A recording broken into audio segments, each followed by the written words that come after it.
First day of school. What are the goals that you want to work on when living with me, apart from getting in shape?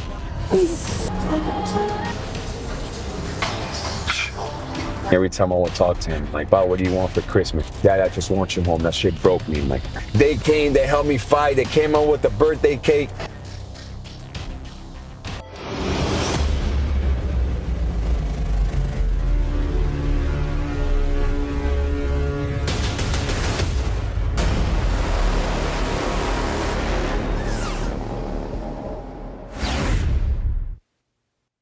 So we just finished our chest and shoulder / tricep. And I want to make this clear, right? For everyone that thinks that kids shouldn't be working out because it stalls their growth or it just affects the way that their body develops, this bullshit. It's been demystified years ago. On the contrary, having your kids do this at a young age helps with how their body forms, helps them start to build these habits at a young age to where they associate working out with something they like to do versus something that they dread to do, which is what most people struggle with nowadays. I think fitness has gone so mainstream that it's such a cool thing where a lot of people, couples, parents with their kids working out, people of all ages, but people of my generation or older, they don't necessarily like to go to the fucking gym. My generation dreads that shit, right? So I think that's the most important factor, which getting him to understand this at an early age, that exercising, he associates that to something that he enjoys. I got a serious question for you. As your dad, where do you feel that I can improve in to be a better dad and influence to you? Can't really think of any. That perfect, huh? I try. Thank you. Appreciate that, boss. So next question. It's not that you can't think of it, you just... Yo, am I getting paid for this? Yeah, you are. As a matter of fact, you're getting paid with life. But you know how famous I am, bro? Right? All right, so I guess he didn't have an answer for that question. I'm that good of a dad. Listen, I'm gonna tell you right now, I don't think I'm the best at anything. I just know how hard I fucking try. So I demand my respect in all these areas because I used to be very fucking bad at everything that I'm good at now. And I think that's a problem with society nowadays. A lot of people think that just because you were bad at something at one point, you can't be better than what you were. Bullshit. Let's go back to the day that I came home from school, AKA prison. You know my story. I don't lie to my kids. I let them know my past. Obviously, as they get older, the more detailed the story is. Eddie doesn't know everything, but anything he's ever asked, out of curiosity, I've always answered him with being as honest as I can. If I just don't feel he's ready for certain conversations, I tell him, "You're not ready for this conversation." But the day that I came home from prison, I worked so fucking hard to get home on his birthday. I was supposed to be released July 30th, 2018. His birthday is July 21st. I did everything that I could to make sure that my conduct was good, behavior, I got no points, my jacket was clean, with the objective of coming home for his birthday. His last birthday, he started to get so anxious of wanting to get me home, and he would tell me every time I would talk to him, like, "Bob, what do you want for Christmas?" This is 2017 Christmas, going into 2018. "Dad, I just want you home. That shit broke me." I'm like, fuck, I couldn't make it. It was way too early. And then just following up to his birthday, I would ask him, "Bob, what do you want for your birthday?" He's like, "Man, I don't want it's you. I just want my dad." That shit hurt, man. Hey, that shit crushed me. Felt my fucking soul ripping out every time I got off the phone with him. Imagine to go back to a bunch of fucking strangers in a prison states away. Man, I worked hard. I pulled all sorts of strings. I wrote so many letters to Tallahassee.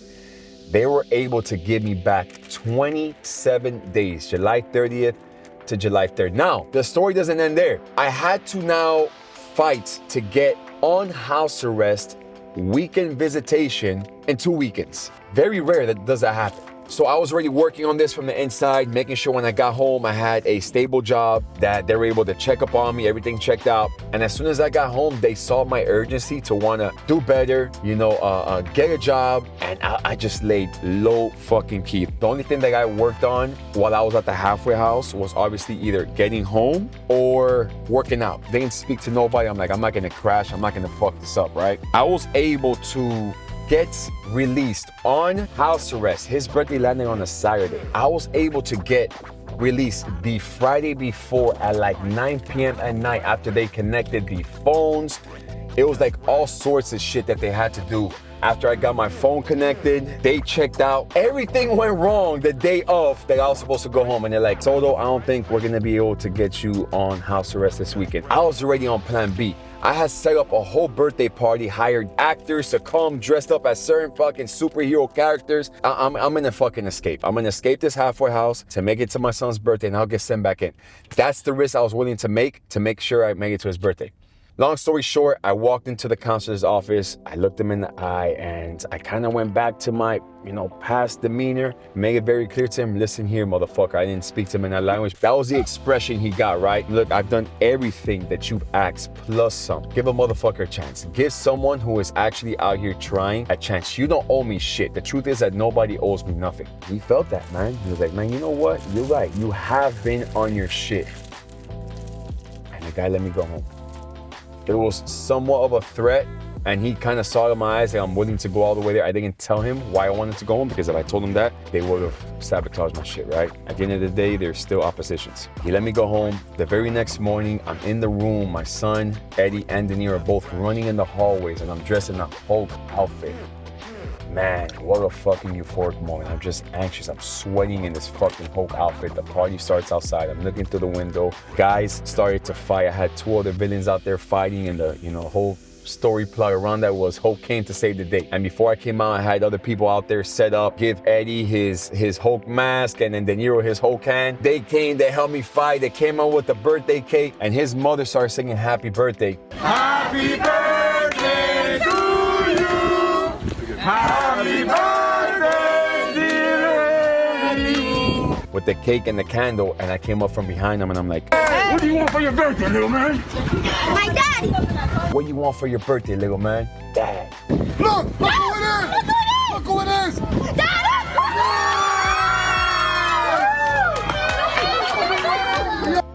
That was such a fucking great moment. That was, apart from the day that Eddie and De Niro were born, that was probably my third favorite day. That was a close first.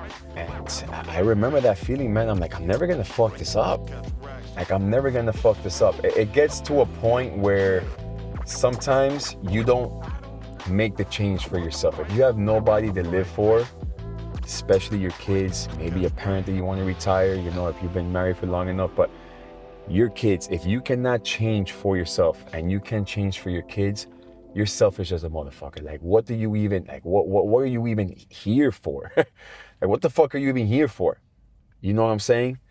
So, yeah, man, I remember that feeling. I remember those feelings working up to it, knowing that, he really needed me out here, man.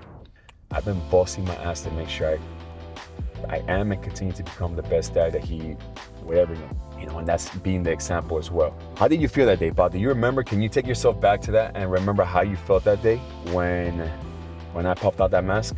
I felt just filled with joy and happy that my dad was back.